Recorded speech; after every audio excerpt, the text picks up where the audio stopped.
everyone. Welcome to class 8 sessions of subject geography, and today we are discussing chapter number 4 and the chapter name is agriculture. This is your 9th session. तो बच्चों हम लोग class 8 का subject geography discuss कर रहे हैं और इसमें हम लोग chapter number 4 discuss कर रहे हैं.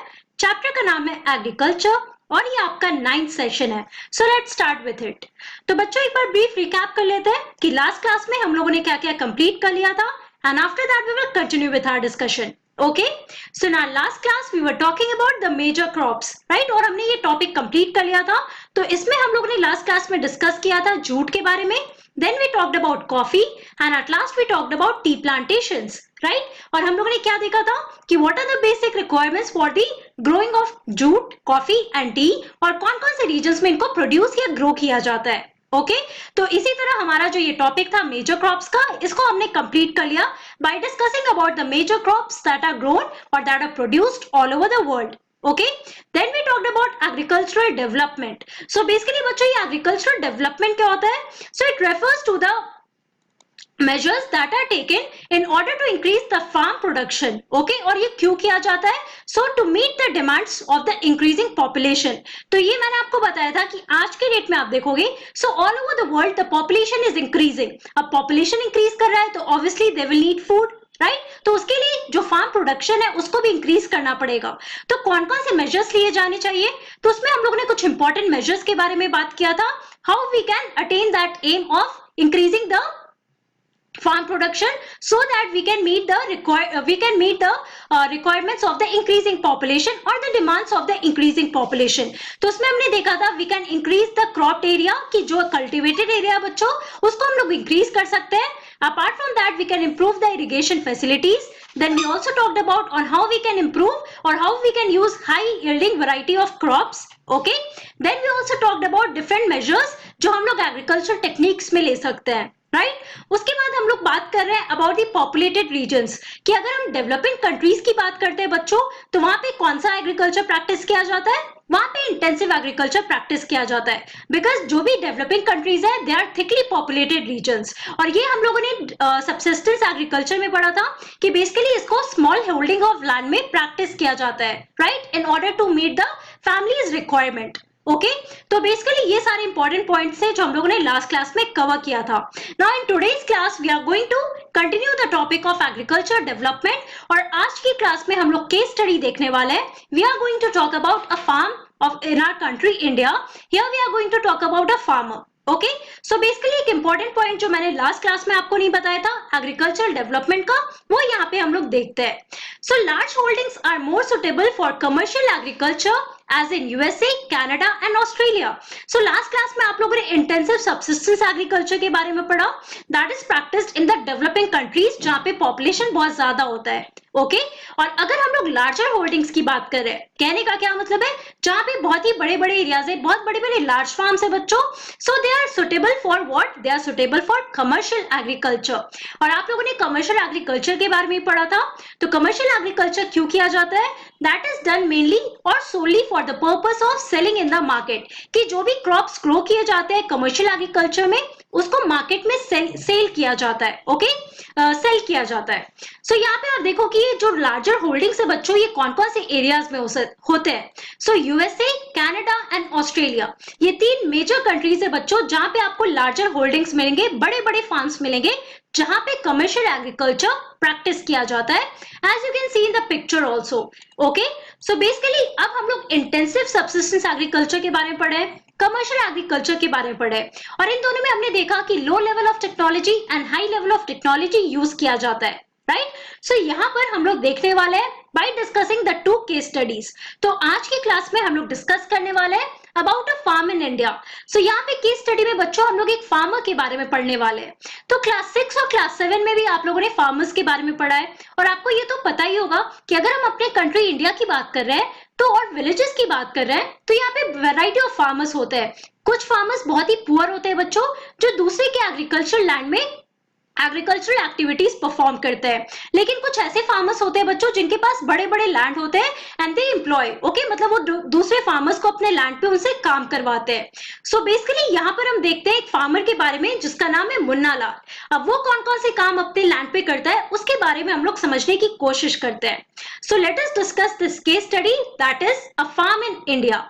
सो there is a small village Adilabad in Ghazipur district of Uttar Pradesh. अब ये किस चीज के बारे में बात कर रहे हैं हम लोग? We are talking about a small village जिसका नाम है अदीलाबाद, और ये कहाँ पे लोकेटेड है? ये है उत्तर प्रदेश में in Ghazipur district, okay. And Munna Lal is a small farmer in this village who has a farmland of about 1.5 hectares. अब यहाँ पे हम लोग डिस्कस करने वाले हैं मुन्ना लाल के बारे में। Now he is a small farmer. He is not a big farmer but a small farmer and who has a farmland of about 1.5 hectares. अब इसके पास एक farmland है जिसका एरिया कितना है बच्चों? 1.5 hectares है, जो कि एक स्मॉल होल्डिंग है। Now his house is in the main village. और इसका घर कहाँ पे? It is in the main village there.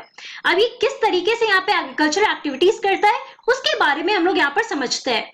So he purchases high yielding varieties of seeds from the market every alternate year. अब यहाँ पे आप देखो कि हर एक ऑल्टरनेट ईयर, कहने का क्या मतलब है? अगर इसने जनवरी में लिया है then he is going to take in March, okay. तो हर एक ऑल्टरनेट ईयर में आप देख सकते हो कि किस तरीके से Munna Lal he is buying और he is purchasing this HYV varieties of seeds, okay. So the land is fertile and he grows at least 2 crops in a year which are normally wheat or rice and pulses. अब आप यहाँ पे देखो कि इसका जो land है that is fertile, okay. So basically Uttar Pradesh की अगर हम बात करते हैं बच्चों तो ये पूरा एलुवियल सॉइल का रीजन है, right, the Gangetic plain region. तो यहाँ पे आप देखोगे कि जो भी सॉइल है तो दैट इज बहुत ही फर्टाइल सॉइल होता है और बहुत ही थिकली पॉपुलेटेड एरिया है। सो डेफिनेटली ये थिकली पॉपुलेटेड एरिया है तो यहाँ पे क्या प्रैक्टिस किया जाएगा? यहाँ पे इंटेंसिव सबसिस्टेंस एग्रीकल्चर प्रैक्टिस किया जाएगा। कहने का क्या मतलब है कि एक स्मॉल होल्डिंग ऑफ लैंड में एग्रीकल्चर किया जाता है और यहाँ पे डिफरेंट क्रॉप्स ग्रो किए जाते हैं according to the climatic conditions and according to the various physical requirements. So यहाँ पे आप देखो कि जो मुन्ना लाल का लैंड है बच्चों, जो उसके पास फार्मलैंड है that is fertile and also he grows at least 2 crops in a year. ये एक साल में 2 क्रॉप्स ग्रो करता है और वो कौन कौन से क्रॉप्स है? दैट कैन बी व्हीट और rice and other crop that is pulses, okay. यहाँ पे आप देख सकते हो ये एक फार्मलैंड है। आप सपोज करो कि ये पूरा एक फार्मलैंड है जो मुन्ना का फार्मलैंड है, ओके। और ये डिफरेंट क्रॉप्स है जो एक साल में ग्रो करता है। Now he takes a tractor on rent for plowing his field. अब इसके पास बहुत ज्यादा पैसे नहीं है और इसके पास एक स्मॉल लैंड है तो इसके लिए वो क्या करता है? वो एक ट्रैक्टर लेता है और वो भी वो रेंट पे लेता है जिसके लिए उसे पैसे पे करने पड़ते हैं, okay. And now he is using that tractor for ploughing his field as you can see in the picture also, right. तो यहाँ पे आप देख सकते हो कि इंटेंसिव सबसिस्टेंस एग्रीकल्चर में हमने क्या पढ़ा था? हमने पढ़ा था कि low level of technology use किया जाता है। तो यहाँ पे आप देखो कि बहुत वैरायटी ऑफ चीजें नहीं यूज कर रहा है, वो एक ट्रैक्टर यूज कर रहा है and also he is using high yielding varieties of seeds, okay. Now Munna Lal also has 2 buffaloes and few hens. Apart from that, यहाँ पे ये देखो एग्रीकल्चर भी प्रैक्टिस कर रहा है and also he is rearing live stock and live stock में इसके पास क्या है? He has 2 buffaloes and also few hens. And also he sells milk in the cooperative store located in the nearby town. अब उससे जो भी उसे milk मिलता है वो क्या करता है? वो उसे कोऑपरेटिव स्टोर में बेचता है, ओके, जहां से उसे पैसे मिलते हैं। He is a member of the cooperative society which also advises him on the type of fodder for his animals, safety measures to protect the health of the livestock and also artificial insemination. So यहाँ पे आप देखो he is a member of this cooperative society. अब एक cooperative society का क्या काम है बच्चों? ये सजेस्ट करते हैं, एडवाइस करते हैं जो भी फार्मर्स होते हैं जिनके पास लाइवस्टॉक होता है या जिनके पास एग्रीकल्चर लैंड होता है, उनको ये डिफरेंट मेजर्स बताते हैं जिसके through they can increase the farm production और they can increase the livestock, और जो उनका लाइवस्टॉक है उनके क्वालिटी को भी वो इंक्रीज कर सकते हैं। So basically he advices him on the type of fodder for his animals. Fodder क्या होता है? That is the animal food, right, कि उसके जो एनिमल्स हैं उसके लिए कौन कौन से अच्छे फॉडर हो सकते हैं उसके बारे में ये लोग सजेस्ट कर सकते हैं। Apart from that safety measures to protect the health of the livestock. अब लाइव स्टॉक में इसके पास आप देख सकते हो कि 2 बेफेलो है एंड ऑल्सो हेंस है, राइट। तो उनको कौन से सेफ्टी मेजर्स उसको लेने चाहिए in order to protect the health of the livestock, okay क्योंकि उसके थ्रू आप देखो इसके पास मिल्क आ रहा है जो ये कोऑपरेटिव सोसाइटी में बेच रहा है, ओके कोऑपरेटिव स्टोर में बेच रहा है जिसके थ्रू इसको कुछ पैसे मिल रहे हैं, right? So these are some of the important measures that he has to take in order to protect the health of his livestock and also his land that is maintaining, right? यहाँ पे आप buffalo को picture देख सकते हो, right? Also, he sells his produce in the mandi located in the nearby town. अब आप देखो कि जो भी इसके प्रोड्यूस है, राइट, जो भी क्रॉप्स ये ग्रो कर रहा है उसको ये कहाँ पे सेल करता है? He is selling in the mandi. अब मंडी क्या होता है बच्चों? ना मंडी इज अ प्लेस जहाँ पे डिफरेंट डिफरेंट वेजिटेबल्स को बेचा जाता है, डिफरेंट डिफरेंट क्रॉप्स जो है जो भी इसके प्रोड्यूस आ रहे हैं उसको ये मार्केट में जाके बेच सकता है. सो यहाँ पे आप देखो कि नियर बाई टाउन में एक छोटा सा मंडी है जहाँ पे मुन्ना लाल वहां पे जाकर ये सारे प्रोड्यूस को जो इसके फाइनल प्रोडक्ट्स है इनको वो वहां जाकर बेचता है. Since majority of the farmers they lack storage facilities, they are forced to sell the produce even when the market is not favorable to them. तो यहाँ पे आप देखो कि जितने भी फार्मर्स होते हैं बच्चों ये अपने क्रॉप्स को मार्केट में जाकर बेचते हैं, लेकिन अब आप देखो कि जो गरीब फार्मर्स है उनके पास स्टोरेज फैसिलिटीज नहीं है, उनके पास कोई एक छोटा सा घर नहीं है जहाँ पे ये सारे सीड्स को, ये सारे क्रॉप्स को अच्छे से रख सके, राइट? अगर वो ज्यादा टाइम हो जाएगा क्रॉप्स का तो ऑब्वियसली क्रॉप्स सड़ भी जाएंगे, है ना? तो क्या होता है कि डिफिकल्ट सिचुएशंस में ये जितने भी फार्मर्स है जो स्मॉल फार्मर्स होते हैं they are forced to sell the produce. Okay अब क्या होता है कि बहुत अगर ज्यादा दाम मार्केट में ये लोग लगाएंगे तो जो मार्केट में जो भी खरीदने वाले लोग होते हैं वो लोग कम दाम में ये सारे सीड्स या सारे क्रॉप्स को लेते हैं. ओके सो यहाँ पर आप देखो कि they are forced to sell the produce even when the market is not favourable to them. मतलब कहने का क्या है यहाँ पे कि वो चाहे तो वो ज्यादा दाम में भी क्रॉप्स को बेच सकते हैं, लेकिन मार्केट में आप देखो कि जो खरीदने वाले लोग होते हैं बच्चों वो लोग ज्यादा दाम नहीं दे रहे हैं और इनके पास स्टोरेज फैसिलिटीज नहीं है तो इनको यहाँ पे फोर्सफुली ये सारे क्रॉप्स को सेल करना पड़ता है. Okay now in recent years the government has taken some steps to develop storage facilities. अब आप देखो कि डिफरेंट विलेज एरियाज में अब गवर्नमेंट का क्या काम है? Obviously to help the farmers, जो स्मॉल फार्मर्स है तो उनको हेल्प करने के लिए गवर्नमेंट ने क्या किया है?